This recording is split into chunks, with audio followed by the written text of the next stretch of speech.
नमस्कार साथियों, स्वागत है आपका स्टडी लवर्स फैमिली में। और आज के इस छोटे से वीडियो में हम डिस्कस करेंगे कि ये जो न्यूज़ आज काफ़ी वायरल हुई है और ये न्यूज़ आज के न्यूज़पेपर में देखने को आप लोगों को मिली है कि प्रवक्ता भर्ती सेवा नियमावली में संशोधन को कार्मिक विभाग ने मंजूरी दे दी है। इसका मतलब ये है कि ये प्रस्ताव अब कैबिनेट में लाया जाएगा, ऐसा कहा गया है इस न्यूज़ में। और कैबिनेट में इसमें चर्चा करने के बाद में जो है इसको इम्प्लीमेंट भी किया जाएगा। अब समझने वाली बात यह है कि क्या ये इसी भर्ती से लागू हो जाएगा या आने वाली नेक्स्ट भर्तियों में ये इम्प्लीमेंट होगा। अगर मैं अपने पॉइंट ऑफ व्यू रखूं तो काफ़ी लोग परेशान भी होंगे कि क्या करना है, काफ़ी टाइम से तैयारी कर रहे हैं स्क्रीनिंग की। और मेरे हिसाब से ये अगर शुरू में हो जाता, पहले हो जाता तो ये काफ़ी सही था। लेकिन 6 महीने पहले आपने एग्ज़ाम की डेट शीट निकाल दी है, सिलेबस दे दिया है पहले से ऑलरेडी कि उसी सिलेबस के अकॉर्डिंग एग्ज़ाम होगा।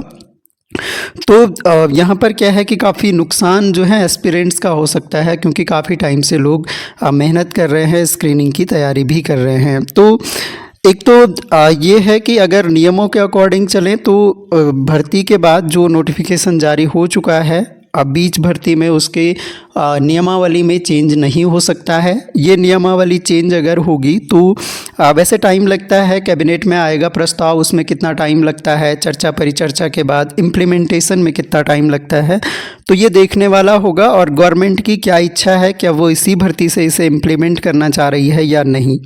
मैं किस बेस पे बोल रहा हूँ कि ये नहीं हो सकता है, चेंज नहीं हो सकता है, तो इसके लिए प्रूफ भी मैं आप लोगों को दिखाऊंगा कि नियमों के अकॉर्डिंग अगर देखा जाए तो नियमावली में अब चेंज होना पॉसिबल नहीं है। ऐसा हो सकता है कि आने वाली भर्ती परीक्षा में ये नियमावली जो है इम्प्लीमेंट की जा सके।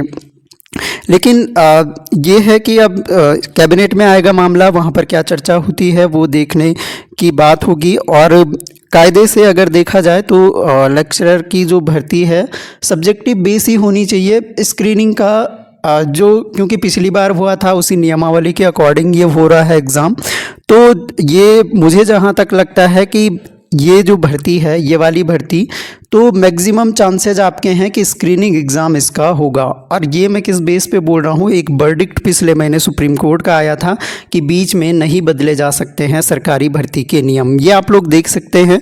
और इसी प्रूफ के बेस पे मैं जो हूँ अपना पॉइंट ऑफ व्यू रख रहा हूँ कि मेरे हिसाब से जो स्क्रीनिंग का एग्ज़ाम है वो होगा। और वैसे भी कैबिनेट में आएगा, उसके बाद इम्प्लीमेंट होता है नहीं होता है, कितना टाइम लगता है, तो वो देखने वाली बातें होंगी। या फिर एग्ज़ाम डिले करने के लिए ये किया जा रहा है कि और ज़्यादा डिले हो जाएगा, लंबा टाइम ले लिया जाएगा। तो ये थोड़ा सा ये वर्डिक्ट अगर आप पढ़ें तो बीच भर्ती में नहीं बदले जा सकते हैं सरकारी भर्ती के नियम। सुप्रीम कोर्ट का फैसला सर्वसम्मति से एक अहम फैसला आया था। ये जो है डेट 7 नवंबर 2024 का ये है। और गुरुवार को सुप्रीम कोर्ट ने कहा कि लोक सेवाओं में भर्ती के नियमों को चयन प्रक्रिया के बीच में नहीं बदला जा सकता। मुख्य न्यायाधीश की अध्यक्षता वाली 5 न्यायाधीशों की पीठ ने सर्वसम्मति से अपना फैसला सुनाया।